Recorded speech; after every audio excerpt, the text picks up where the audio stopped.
नमस्कार, हस्तक्षेप में आपका स्वागत है। मैं हूं अमलेंदु उपाध्याय और हमारे साथ जुड़े हुए हैं वर्कर्स फ्रंट यूपी के अध्यक्ष दिनकर कपूर जी। दिनकर जी, आपका स्वागत है। जी नमस्कार। नमस्कार अमलेंदु भाई, नमस्कार जी नमस्कार। आज देश भर के मजदूर संगठनों की तरफ से श्रम कानूनों में फेरबदल के विरोध में देशव्यापी प्रतिवाद किया जा रहा है और दिल्ली में ट्रेड यूनियन नेताओं की गिरफ्तारी हो चुकी है। पूरे देश भर में ये प्रतिवाद देखने को मिल रहा है और आज इस मसले पर चर्चा के लिए दिनकर जी हमारे साथ हैं। तो दिनकर जी, एक तो पहले हम ये जानना चाहेंगे कि ये जो आज का प्रतिवाद है, इसकी मुख्य मांगे क्या है? अमलेंदु भाई, आप जानते हैं कि इस देश में कॉरपोरेट लॉबी के दबाव में केंद्र सरकार ने मजदूरों को बेसहारा छोड़ दिया है। जी। मुख्यतः जो अन्य प्रदेशों में जाके मजदूर हमारे काम कर रहे हैं, जिनको हम प्रवासी मजदूर या माइग्रेंट लेबर करते हैं, उन पर से तो पूरे तौर पर हाथ खींच लिया है सरकार ने। आप जानते हैं कि ट्रेनों की व्यवस्था केंद्र सरकार के पास है और एक बस सिर्फ 10 दिन के घर पहुंचा सकती थी। तो पहली हमारी जो आज के केंद्रीय ट्रेड यूनियन महासंघ की तरफ से यह राष्ट्रव्यापी विरोध दिवस किया जा रहा है, हमारी पहली ये मांग है कि प्रवासी मजदूरों को निःशुल्क उनके घर भेजने की व्यवस्था की जाए। दूसरी हमारी मांग है कि प्रवासी जो हमारे मजदूर हैं, जो दुर्घटनाओं में घायल या मृत हुए हैं, सरकार की नीतियों की वजह से उनको समुचित मुआवजा दिया जाए। जी। तीसरी, सीधे तौर पर कम से कम 5,000 रुपए कैश के रूप में लोगों को दे। मनरेगा में न्यूनतम 100 दिन मजदूरी का प्रावधान है, इसलिए मनरेगा कानून के तहत साल भर रोजगार की गारंटी करे और मनरेगा का विस्तार शहर में भी करे और सभी मजदूरों और गरीबों को वह निःशुल्क राशन किट का इंतजाम करे। चौथी हमारी मांग है सरकार से कि जो हमारे कोरोना योद्धा हैं, स्वास्थ्य कर्मी, आंगनबाड़ी, आशा, मिड डे मील वर्कर्स, राज्य कर्मचारी, पुलिस के हमारे जवान, टीआरडी, इन सारे लोगों को सुरक्षा उपकरण उपलब्ध कराए और राष्ट्रीय स्तर पे इन सबको 50 लाख बीमा के अंतर्गत ले आया जाए। छठी हमारी सरकार से यह मांग है कि इस देश में जो कर्मचारियों के उसने डीए भत्ते कटौती का जो आदेश है उसको वापस ले और साथ ही साथ सरकार जो हमारे देश की सार्वजनिक संपदा है, जिसको इस कोविड-19 के बहाने बेचने की कोशिश की गई है वित्त मंत्री जी के तथाकथित 20 लाख करोड़ के आर्थिक पैकेज के जरिए, उस निजीकरण को वापस लिया जाए और श्रम कानूनों के नाम पर जो श्रम सुधार के नाम पे जो श्रम कानूनों में जो भी आदेश, अधिसूचना या अध्यादेश देश के किसी भी राज्य में लाए गए हैं, उनको तत्काल प्रभाव से वापस लिया जाए। तो इन मांगों पर यह राष्ट्रव्यापी विरोध प्रदर्शन हो रहा है और मैं ये कहना चाहता हूं कि आज केंद्रीय श्रम संगठनों के नेताओं की, जिसमें हमारे साथ जुड़े हुए मैं आपको बताना चाहता हूं कि जनरल इंश्योरेंस के राष्ट्रीय महासचिव और बैंक बीमा कॉमरेड हेमलता, कॉमरेड तपन सेन, सीटू के जो हमारे लीडर हैं, एटक के हमारे लीडर हैं, उनकी जो राजघाट से गिरफ्तारी की गई है, या अभी मुझे सूचना मिली है कि नोएडा से लीडर्स की घरों से गिरफ्तारी की गई है।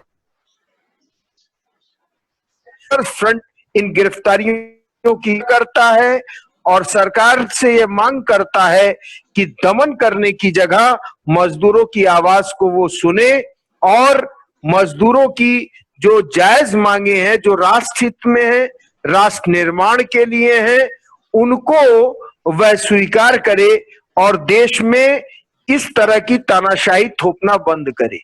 मैं आपको बताना चाहूंगा इस फेसबुक इस आपसे संवाद के माध्यम से कि जॉर्ज फर्नांडिस के साथ जुड़े हुए जो समाजवादी साथी थे, उसमें समाचार पत्र विक्रेता कर्मचारी यूनियन है उत्तर प्रदेश की, उसने आज वर्कर्स फ्रंट की जो मांगे हैं उसका समर्थन करते हुए पूरे प्रदेश में आज विरोध दर्ज कराया है। जयराम पांडे जी हैं उसके लीडर। राज्य कर्मचारी महासंघ के प्रदेश अध्यक्ष अजय सिंह जी के नेतृत्व में राज्य कर्मचारियों ने उत्तर प्रदेश के विरोध प्रदर्शन अपना दर्ज कराया है। शिक्षक कर्मचारी समन्वय समिति के संयोजक अमरनाथ यादव और रेणु शुक्ला जी के नेतृत्व में शिक्षकों और कर्मचारियों ने अपना विरोध दर्ज कराया है। मजदूर किसान मंच के अध्यक्ष पूर्व आईजी एसआर दारापुरी के मजदूर किसान मंच ने भी इसका समर्थन किया है। उनके आह्वान पर पूरे सोनभद्र, मिर्जापुर, चंदौली, गोंडा और आगरा, इन तमाम जगहों पे विरोध प्रदर्शन हमारे साथियों ने अपना प्रतिवाद दर्ज कराया है। हमारे युवा मंच के साथी राजेश सचान इलाहाबाद में, आलोक राजभर जी चंदौली में और जितेंद्र धांगर जी हमारे जो युवा मंच के नेता हैं, इन लोगों ने भी विरोध दर्ज कराया है। और हमारे आगरा में इंजीनियर दुर्गा प्रसाद जी हैं जो पावर सेक्टर के बड़े लीडर रहे के पीएमओ को अपना प्रतिवाद दर्ज कराया है। तो हमारे बहुत सारे लोगों ने अपनी डीपी बदली है, फेसबुक पे वो लोग लगा रहे हैं और वो लगातार प्रधानमंत्री जी को टैग करके ट्विटर के जरिए अपना विरोध दर्ज करा रहे हैं। और जहां भी इस लॉकडाउन में सोशल डिस्टेंसिंग का पालन करते हुए, सरकार के दिशा निर्देशों का पालन करते हुए संभव है, पूरे देश से मेरे पास रिपोर्ट आ रही है, तमिलनाडु से, कर्नाटका से, झारखंड से, छत्तीसगढ़ से, हमारे झारखंड में साथी हैं मधु सोरेन जी, उनके नेतृत्व में झारखंड में भी और छत्तीसगढ़ में भी अनूप दामले जी हैं, एलआईसी के हमारे नेता हैं, वो सब लोग ने विरोध दर्ज कराया। और पूरे देश से मुझे ये रिपोर्ट मिल रही है कि ट्विटर के जरिए, फेसबुक के जरिए, व्हाट्सएप के जरिए, सोशल मीडिया के जरिए जो भी माध्यम है संभव इस लॉकडाउन में, उसमें प्रतिवाद को लोगों ने अपने दर्ज कराया है।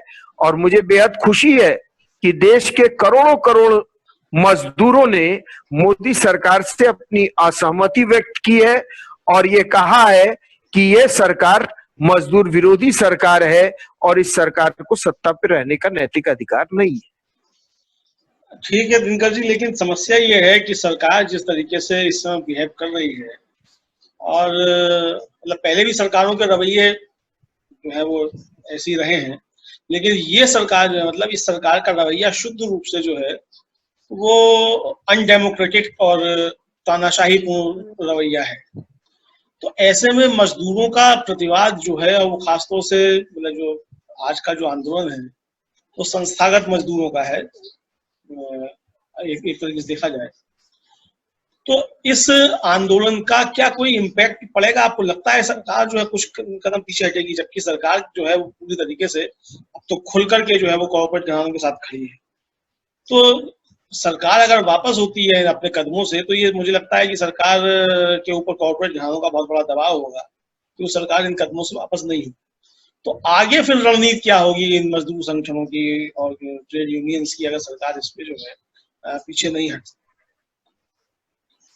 देखिए अमलेंदु भाई, मैंने आपको बताया कि, और मैं थोड़ा सा एक बैकग्राउंड भी देना चाहूंगा आपके माध्यम से, ये दरअसल आरएसएस का जो गठन ही हुआ ना, वो आरएसएस का गठन ही अंग्रेजों की दलाली के लिए हुआ था और देश में एक विभाजनकारी राजनीति को पैदा करने के लिए हुआ था। तो और इसका ये चरित्र रहा है। और आप जानते हैं जनसंघ के समय एक नारा चलता था, जब जनसंघ बना था तो लोग नारा लगाते थे कि इस दिए में तेल नहीं, सरकार चलाना खेल नहीं। कभी भी इनको 10% से ज्यादा 77 के चुनाव में जब ये मर्ज कर गए जनता पार्टी में, उसके पहले इन्हें कभी भी 10% से ज्यादा वोट हिंदुस्तान में नहीं मिला था। आज हो क्या रहा है कि कारपोरेट घराने ने अपने टूल्स के बतौर, यंत्र के बतौर हिंदुत्व की जो राजनीति, और मैं आपसे कहना चाहूंगा कि हिंदू धर्म और हिंदुत्व की राजनीति में फर्क है। हिंदुत्व और हिंदू धर्म में फर्क है। हिंदू धर्म विविधता को स्वीकार करता है, हिंदुत्व विविधता को नहीं स्वीकार करता। यह सावरकर द्वारा पेश की गई एक राजनीतिक विचारधारा है और उसका काम है आजादी से पहले अंग्रेजों की दलाली करना और आजादी के बाद अमेरिका की दलाली करना। तो ये एक तरह से आप कह सकते हैं कि आज जो दौर चल रहा है उसमें मनमोहन जी द्वारा जो वित्तीय पूंजी की अर्थव्यवस्था शुरू की गई थी 1991 में, जिसका बड़ा विरोध था देश में, और एक बड़ा नाम है, मैं आपके बीच में कहना चाहता हूं, एसपी शुक्ला साहब का, जो वित्त सचिव भारत सरकार में रहे थे, वाणिज्य सचिव थे और योजना आयोग के सदस्य थे। उन्होंने बड़ी मजबूती से इस बात का विरोध किया था कि आप बाजार को मत खोलिए, आप वित्तीय पूंजी के सामने समर्पण मत करिए, आप अपनी आंतरिक अर्थव्यवस्था को मजबूत करिए। उनके विचार को नहीं माना गया और सरकार, मनमोहन सिंह जी के विचार को माना गया और सरकार उस दिशा में बढ़ी। आज वह अपने अंजाम में पहुंच रहा है। वह वित्तीय पूंजी का जो दौर था, वह पूंजी का संचय, अब उस पूंजी की रक्षा के लिए सरकार पूरी ताकत से लग गई है और ये फांसीवादी दौर शुरू हो रहा है, एक तानाशाही का दौर है। देखिए, पूंजीवादी राज्य में सरकार और सरकार की जो मशीनरी है उसका प्राथमिक काम है निजी संपत्ति की रक्षा करना, और भारत सरकार का काम है पूंजीवादी जमींदार की संपत्ति की रक्षा करना। तो उसकी रक्षा करने के लिए वह जो औद्योगिक पूंजीवाद के दौर में अधिकार मजदूरों को हासिल थे, उनको एक एक करके खत्म करने की वह कोशिश कर रही है। आप देखें, जो सार्वजनिक संपत्तियां औद्योगिक पूंजीवाद के दौर में निर्मित की गई, उनको एक एक करके खत्म करने की कोशिश हो रही है। जैसे अभी नोटिफिकेशन जारी हुआ है, कोयला का जो राष्ट्रीयकरण हुआ था, उस राष्ट्रीयकरण को खत्म करके अब एक तरह से जो कल अध्यादेश परसों जारी हुआ है, उसमें कोयला उद्योग पूरा का पूरा निजी क्षेत्र के लिए खोल दिया गया। आपका डिफेंस, आप जानते हैं अभी 6 महीना पहले डिफेंस के लोग स्ट्राइक कर रहे थे पूरे देश में, और वो 49% एफडीआई पे वो लड़ रहे थे। कोविड-19 का बहाना लेके आर्थिक सुधार के पैकेज में जो 20 लाख का दिया, और मैं बार बार आर्थिक सुधार इसलिए कह रहा हूं कि ये शब्द मेरा नहीं है, ये शब्द वित्त मंत्री जी का है। उन्होंने अंतिम दिन कहा कि ये कोरोना राहत पैकेज नहीं, आर्थिक सुधार पैकेज है, इसलिए मैं आर्थिक सुधार कह रहा हूं। आर्थिक सुधार के नाम पे उन्होंने डिफेंस में 51% एफडीआई कर दी। इसके पहले आप जानते हैं बैंक बीमा इस सबको कर दिया।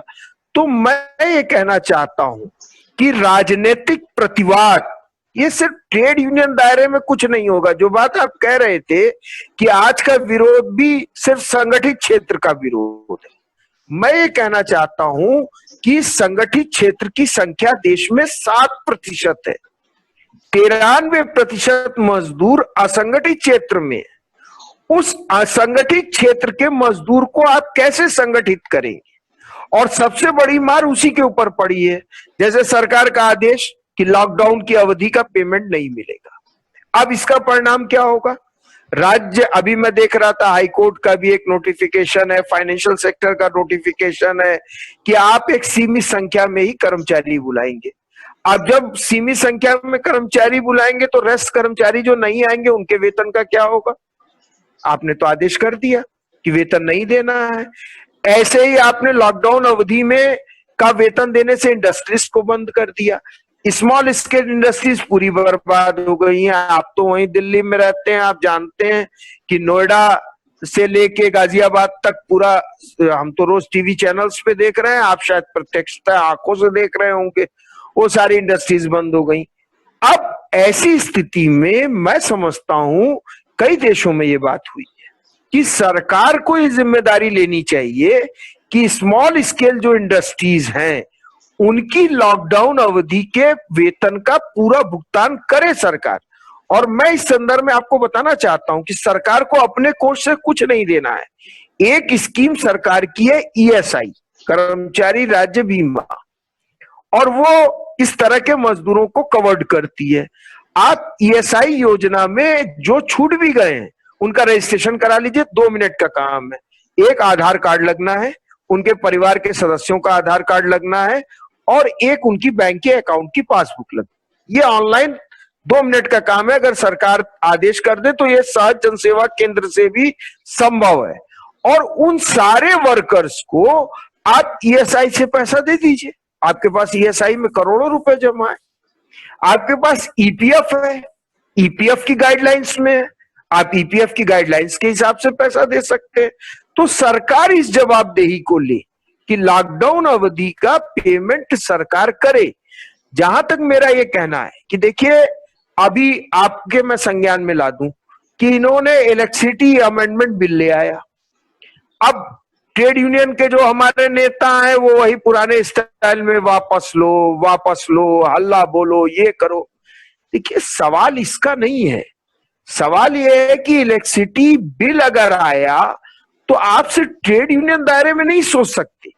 आपको जनता के बीच में जाके बताना होगा कि भाई इससे तुमको क्या नुकसान होगा। आपको मैं बताऊं, हमारे साथी हैं राजेश सचान जी, इंजीनियरिंग की है, उन्होंने इस पे रिसर्च की, लिखा है, कल आपने आक्षेप में छापा भी कि 7 से 8 रुपए उपभोक्ता को न्यूनतम बिजली मिलेगी, न्यूनतम दर पे आपको बिजली मिलेगी। और इतना ही नहीं, फ्लैक्सी रेट तय होगा। जैसे अभी ट्रेन के लिए फ्लैक्सी रेट तय हो गया शताब्दी का कि आप पहले दिन लेंगे तो 10%, फिर 10%। और होता यह है कि आप अगर शताब्दी या राजधानी वगैरह से यात्रा किए हो तो कभी कभी तो दुगने से भी ज्यादा वेतन हो जाता, माने वो उसका किराया हो जाता है, फ्लाइट के बराबर किराया हो जाता है, फ्लैक्सी किराया। ऐसे ये फ्लैक्सी बिल बिजली का करेंगे, माने उसकी टाइम पीरियड सेट करेंगे। तो ये जो नीतियां आ रही हैं, ये कारपोरेट की दबाव में नीतियां आ रही हैं। और मैं आपको बताना चाहता हूं, मुझे बड़ा खुशी है इस बात को आपसे कहते हुए। मैंने पिछली बार भी आपसे कहा कि देखिए, हमारे ट्रेड यूनियन के नेता कहते हैं कि हम न्यायपालिका में नहीं हस्तक्षेप करें। अरे, न्यायपालिका भी इस सिस्टम का एक पार्ट है जहां हमको राजनीतिक हस्तक्षेप करना चाहिए, न्याय के लिए गुहार लगानी चाहिए। चलिए, हमारी रिजेक्ट कर देंगे, लेकिन वही तो एक फोरा है। सरकार नहीं दे देगी आपको, ब्यूरोक्रेसी देगी नहीं, आपसे वार्ता ही नहीं करेंगे। आप 5-5 लोग दिल्ली में प्रदर्शन करते हैं, कोई सुनने नहीं आता आपको, आपसे वित्त मंत्री वार्ता तक नहीं करते, प्रधानमंत्री आपको टाइम नहीं देते। लॉकडाउन लागू कर दिया 4 घंटे में, किसी ट्रेड यूनियन नेता से राय नहीं ली, आप जानते हैं। तो मैं ये कहना चाहता हूं कि आज के दौर का राजनीतिक धर्म है कि मजदूरों को सीधे तौर पे राजनीतिक प्रतिवाद में उतारना। मुझे कष्ट होता है, मैं जब सेंट्रल ट्रेड यूनियंस की प्रेस विज्ञप्ति देखता हूं तो मुझे एक कष्ट होता है कि आप एक बार भी नाम नहीं लेते कि मोदी सरकार, आप एक बार भी नाम नहीं लेते कि मध्य प्रदेश की भाजपा सरकार, उत्तर प्रदेश की भाजपा सरकार। आप कहते हैं सरकार, तो सरकार क्या भाई अमूर्त है? सरकार तो किसी पार्टी की है ना, चाहे कांग्रेस की हो चाहे भाजपा की हो।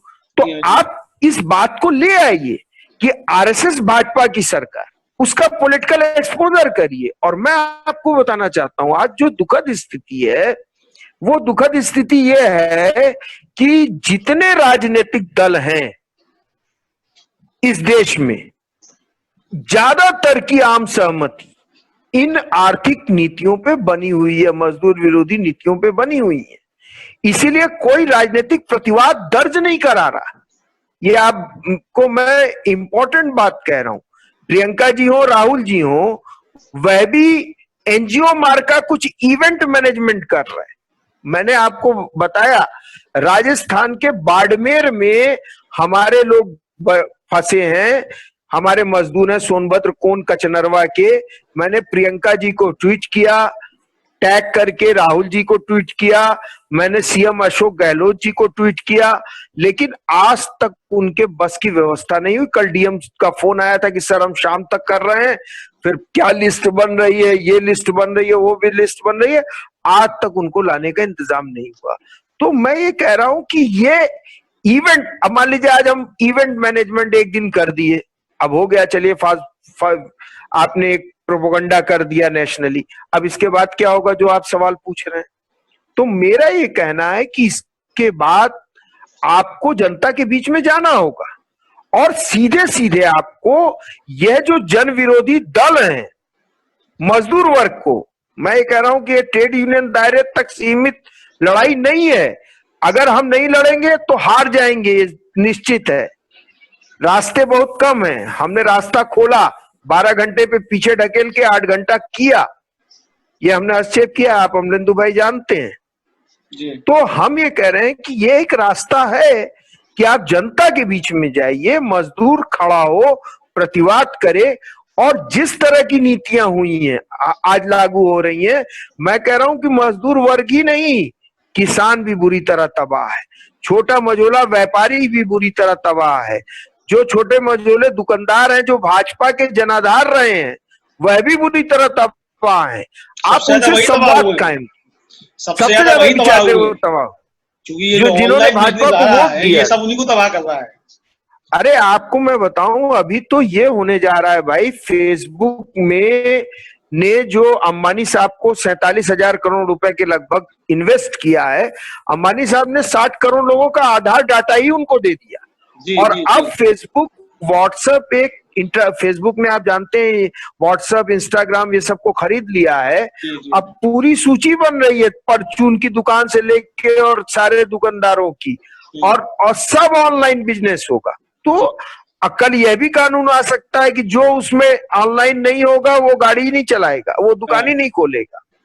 तो मैं ये कह रहा हूं, जैसे अभी आप ओला उबर देखिए, तो बेचारे प्राइवेट जो टेम्पो टैक्सी वाले हैं वो सब गायब हो गए।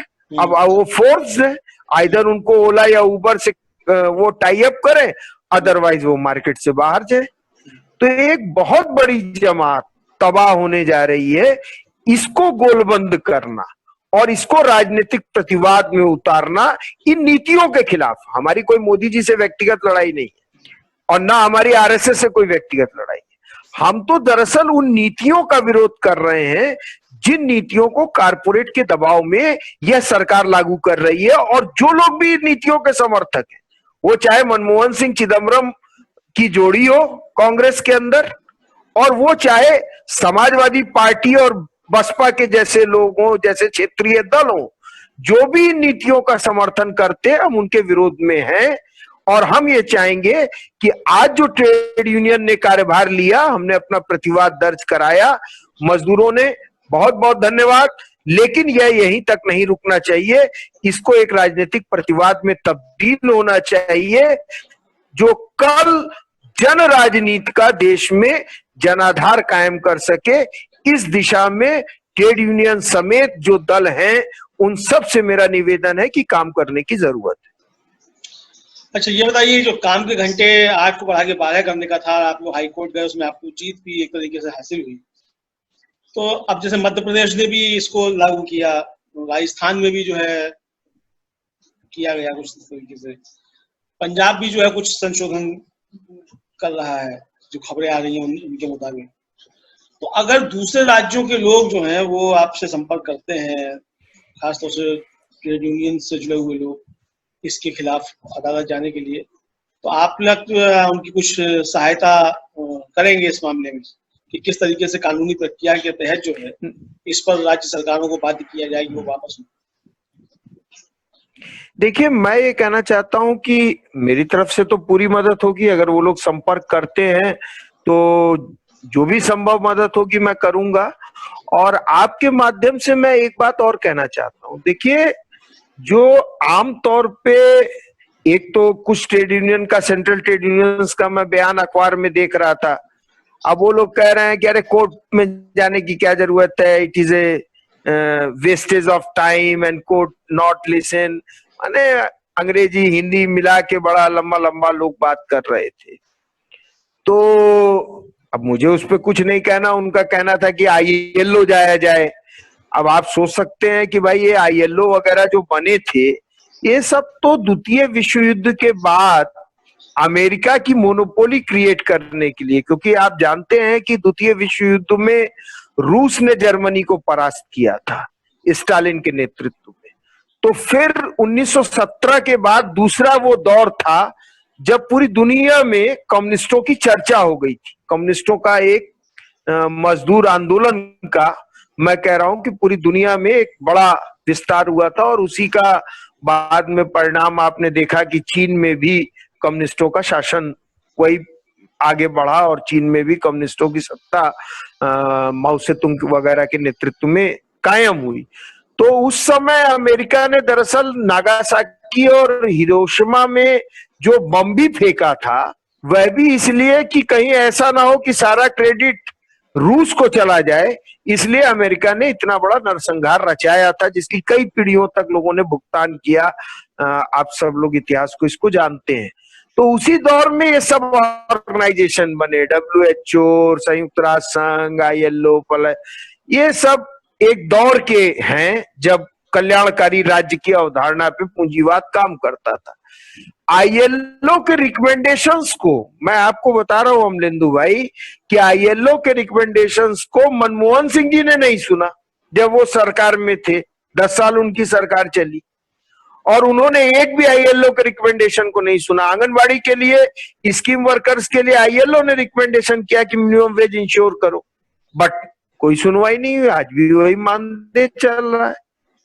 तो मैं ये कहना चाहता हूं कि जब मनमोहन सिंह जी ने नहीं सुना, तो मोदी जी जो एक फांसीवादी राजनीति ला रहे हैं, तानाशाही वाली राजनीति लाने जा रहे हैं, वो ILO मान लो कोई रिकमेंडेशन कर भी दे, तो मोदी जी की वो ILO रिकमेंडेशन को सुनने जा रहे हैं। तो ठीक है भाई, आपको लगता है कि ILO इंटरवेंशन, अरे मैं ये कह रहा हूं कि, और यह भी सच है कि देखिए राहुल गांधी जी के बारे में मैं और बातें आपसे नहीं करना, चूंकि आपने एक संदर्भ दे दिया, तो मैं आपको बताना चाहता हूं कि राहुल गांधी जी ने अपने जीवन में एक बड़ी गलती भी की, और वह गलती ये की कि 2008 में न्यूक्लियर डील पे अमेरिकन लॉबी के दबाव में राहुल गांधी जी ने जो UPA 1 का एक्सपेरिमेंट था, जिसमें लेफ्ट बड़ी ताकत थी, और आप जानते हैं उस समय बड़े रिफॉर्म्स भी हुए, मनरेगा उसी समय बना, अधिकार कानून बना, RTI, वो सब बने। तो उसमें बहुत सारे जन आंदोलन के लोग थे, और एक नेशनल एडवाइजरी कमेटी बनी हुई थी, जिसको आजकल भाजपा वाले अपने शब्दों में टुकड़ा टुकड़ा गैंग कहते हैं।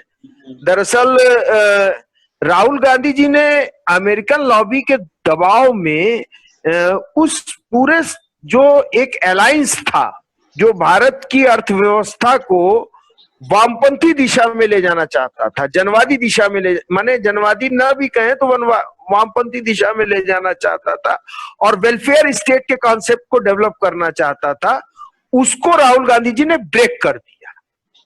और अभी भी मैं आपसे कह रहा हूं कि केरला से जाके चुनाव लड़के वामपंथियों और कांग्रेस, ये सब लोगों के बीच में राहुल गांधी जी ने जो किया है, उससे एक उनका बहुत मेच्योरिटी मुझे उनमें नहीं दिखती। हालांकि वह एक प्रतिवाद की बात उठा रहे हैं, RSS पे भी बोलते हैं, तो अच्छा है, उस लिहाज से ठीक है। लेकिन मैं ये कहना चाहता हूं कि देखिए इससे नहीं होगा। जैसे अभी हाई कोर्ट में ही हमने बहस की, तो अब हम देख रहे हैं सुप्रीम कोर्ट में भी कुछ रिट्स दाखिल हुई हैं। उन रिटों में कहा गया कि आर्टिकल 21 का वायलेशन है, आर्टिकल 43 का वायलेशन है, दिस एंड दैट। मैंने पढ़ा है, उनको स्टडी किया है। मेरा ये कहना है कि मैंने एक बात उठाई थी, और बहुत छोटी बात उठाई थी। हमने कहा था कि साहब, संविधान के अनुच्छेद 213 में समवर्ती सूची में जो विषय हैं, उनके लिए लॉ लेटडाउन है, बना हुआ है कि राज्य सरकार नहीं हस्तक्षेप कर सकती बिना केंद्र सरकार के आदेश के। फैक्ट्री एक्ट केंद्रीय कानून है।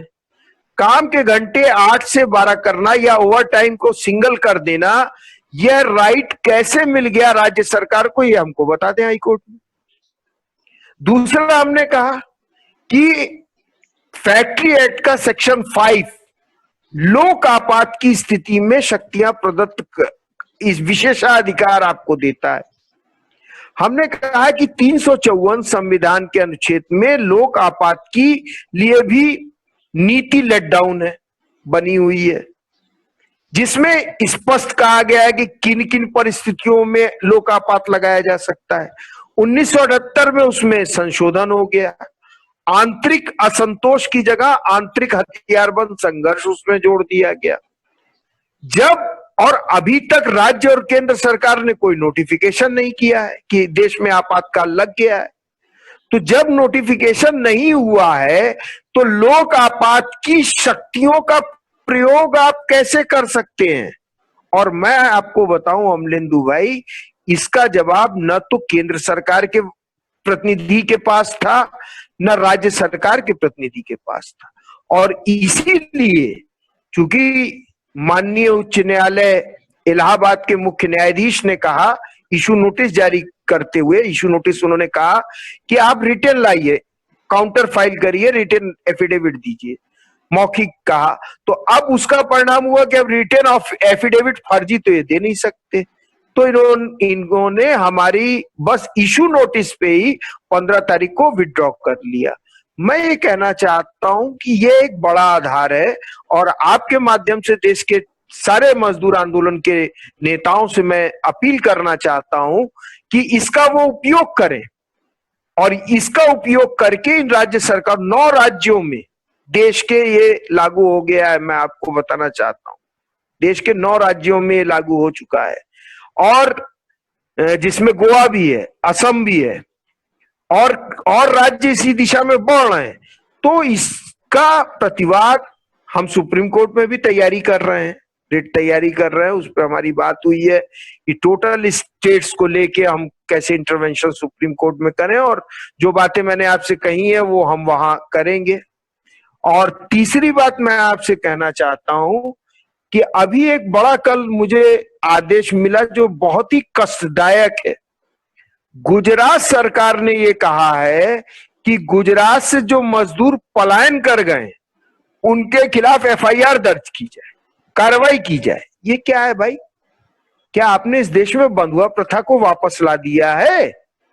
आप खुद बॉन्डेड लेबर एक्ट बनाए इस देश की संसद ने। जी जी। बंधुआ मजदूरी आप नहीं करा सकते। Every labour is free, he is a Indian citizen, उसको फंडामेंटल राइट मिला है 19 में। वो देश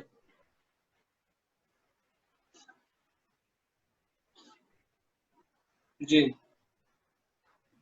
वो देश में कहीं भी आ जा सकता है, देश में वो कहीं भी बस सकता है, ऐसी स्थिति में निवास कर सकता है। आपको क्या राइट है, कैसे आपको यह अधिकार मिल गया भाई कि आप उसके खिलाफ एफआईआर दर्ज करा देंगे? उसका मन नहीं है, आपने उसके खाने तक की। तो अभी मेरे पास, मैं बता रहा हूं आपसे बात करने से पहले, तमिलनाडु के तिरुवेल्ली से हमारे साथी हैं ब्रजेश, उनका व्हाट्सएप आया है। इन लोगों को कहा गया कि ट्रेन की व्यवस्था कर दी जाएगी। जब ये इनको टिकट भी मिल गया, जब स्टेशन पे गए तो कहा कि नहीं, अब आप वापस चले जाइए, 22 को ट्रेन जाएगी। आज सुबह जब इन्होंने कहा कि साहब आज तो हमको ट्रेन से जाना है, तो उन्होंने कहा कि नहीं, अब आज भी ट्रेन नहीं है, अब आप 1 हफ्ता इंतजार करिए, 1 जून से जब ट्रेन शुरू होगी तब आप अब जाइएगा। अब हालत ये हो गई है कि 42 मजदूर 52 में से 42 मजदूर पैदल निकल गए हैं क्वारंटाइन सेंटर से जी। और वो तमिलनाडु से पैदल चल दिए। यह अविश्वास क्यों पैदा हुआ? मोदी जी आप बताइए ना इसको। आप तो बार बार घोषणा कर रहे थे, 7 बार आपने हाथ जोड़ के नमस्कार किया है जी। प्रियंका जी ने 46 बार ट्वीट किया है प्रवासी मजदूरों पर। मैं ये कहना चाहता हूं, पंजाब से राजस्थान से मजदूर क्यों आ रहा है? आपकी सरकार है, आपको बताना चाहिए। पांडिचेरी से मजदूर क्यों आ रहा है? आपकी सरकार है। महाराष्ट्र से मजदूर क्यों आ रहा है? आप प्रियंका जी 46 बार ट्वीट की हैं उत्तर प्रदेश के मजदूरों के लिए, और मोदी जी ने 7 बार हाथ जोड़ के माफी मांगी है, और कम से कम मुझे लगता राष्ट्र को संबोधित कर चुके हैं मोदी जी। आप जानते हैं इस बात, कभी मन की बात में और कभी राष्ट्र के नाम सीधे संबोधन, वो 4-5 बार इस बात को एड्रेस कर चुके हैं। बावजूद इसके ये क्यों हो रहा है कि सरकार पे इतना अविश्वास मजदूरों का बन गया कि वो छोड़ के गांव घर जा रहे हैं, वो अपने घरों के लिए निकल पड़े हैं, पैदल चल गए हैं, दुश्वारियां झेल रहे हैं, रिक्शा लेके चल दे रहे हैं, साइकिलों पे चल दे रहे हैं, मर रहे हैं, ट्रेन से कट के मर रहे हैं, नदी को तैर के पार कर रहे हैं। यह जो पूरी स्थितियां हैं, इसमें मेरा ये कहना है फिर से आपके माध्यम से कि दरअसल इस संकट को समझें, ट्रेड यूनियन के नेता भी समझे, ये संकट अर्थवादी दायरे में नहीं है। और जो आप अमलेंदु जी सवाल पूछ रहे थे, सरकार ने हाथ झाड़ लिया है, सरकार ने हाथ झाड़ लिया है। आप अभी देखिए, अब हवाई जहाज, ट्रेन आपने चलाने का आदेश कर दिया। मैं हरदीप पुरी साहब को सुन रहा था, जो आपके उड्डयन के मंत्री हैं, उन्होंने कहा कि इकोनॉमी क्लास में बीच की सीट खाली छोड़ने से कोई फायदा नहीं। क्यों? क्योंकि उससे तो कोई सोशल डिस्टेंसिंग का मतलब नहीं है, कोरोना से लोग पीड़ित होंगे ही। तो मैंने देखा कि उनका ये स्टेटमेंट आया। 1 जून से आपने देखा कि ट्रेनें चलने जा रही हैं। ऐसे समय में जब 500 सिर्फ कोरोना पीड़ित थे, तब आपने ये काम नहीं किया, तब आपने ट्रेन नहीं चलाई, तब आपने हवाई जहाज नहीं चलाया, तब आपने बसें नहीं चलाई। 4 घंटे का समय देके आपने लॉकडाउन कर दिया, पूरे देश को बंद कर दिया। आज जब 1 लाख के ऊपर आंकड़ा चला गया देश का, तब आप ये कर रहे हैं। इसका मतलब क्या है? इसका मतलब है कि कॉरपोरेट लॉबी के दबाव में आपने अब छोड़ दिया है। अब आपने ये मान लिया है कि महाविनाश होगा। अब जो मरे, जो, और मैं आपसे पहले भी मैंने आपसे चर्चा की है कि ये लोग सर्वाइवल ऑफ फिटेस्ट की थ्योरी वाले हैं। जी बिल्कुल बिल्कुल, वो लोग हैं आरएसएस की विचारधारा, वो विचारधारा है नीसे के सिद्धांत की जो सर्वाइवल ऑफ फिटेस्ट की बात करते हैं। हिटलर तो यहां तक कहता था कि विकलांग अगर बच्चा पैदा हो जाए तो उसको मार देना चाहिए। जी। जिनको आप दिव्यांग कह रहे हैं, उसको हिटलर कहता था कि उसको पैदा करने की जरूरत नहीं है, मार देना चाहिए। उसने कहा कि हमारी रेस सर्वोच्च रेस है। तो ये तो सर्वाइवल ऑफ फिटेस्ट वाले हैं। तो अब इन्होंने आत्मनिर्भर भारत में ये कह दिया कि तुम जिंदा रह सको तो जिंदा रहो, अन्यथा तुम मरो या जियो, इससे हमारी मतलब नहीं है। तुमको आत्मनिर्भर अपनी जिंदगी के लिए बनना होगा। तो ये सीधा संदेश सरकार ने दे दिया है जी जी कि अब तुम, आपके हाथ में है कि आप जिंदा रहिए चाहे मरिए, सरकार कुछ नहीं कर सकती। कल आपने देखा गुजरात में एक बहुत बड़ा घोटाला सामने क्या है, वेंटिलेटर। जी। अब बताइए साहब, मैं तो अपना माथा पीट लिया, वेंटिलेटर का घोटाला हो गया। जी। और उस आदमी ने घोटाला किया जो विजय रूपानी जी का दोस्त था। जी। मोदी जी उसके यहाँ शादियों में जाते हैं, उसके वेंटिलेटर को ये सारे ग्लोबल से लोकल से ग्लोबल, पिछले 6 सालों में जितने भी घोटालेबाज आए हैं, सबका भाजपा से कुछ कनेक्शन है। अच्छा, इनका तरीका भी बहुत है। मेड इन इंडिया, एक शेर बना दिए और उस पे चक्का वक्का घुमा दिए, साइकिल वाइकिल दिखा दिए और बड़ा चला साहब made in India, made in India, made in India. अब आजकल मेड इन इंडिया का नाम ही नहीं देते। फिर इन्होंने कहा कि अब आप साहब विदेशी पूंजी है, वो बुलेट ट्रेन जापान से आएगी, स्मार्ट सिटी यहां से आएंगे। आप बताओ, एक स्मार्ट सिटी बना, एक बुलेट ट्रेन चली नहीं, एक ईंटा नहीं रखा गया। जो पुरानी योजनाएं हैं उनको शिलान्यास कर, उद्घाटन करके अपनी बता रहे हैं कि सब हमने करवा दी। तो मैं ये कहना चाहता हूं कि ये एक झूठ का समुद्र चल रहा है। और आपको एक बात अंतिम में जरूर इस पे आपका ध्यान आकर्षित करना चाहूंगा कि बीजेपी जो आरएसएस बुरी तरह फंस गई है, जनता से अलगाव झेल रही है, और जिस तरह से अविश्वास और असहमति कम से कम मेहनत कशों का तो मैं कह सकता हूं उन्होंने इस सरकार से व्यक्त की है, उससे ये सरकार घबरा गई है और बहुत तेजी से वो फिर से एक विभाजनकारी एजेंडा शुरू कर रही है।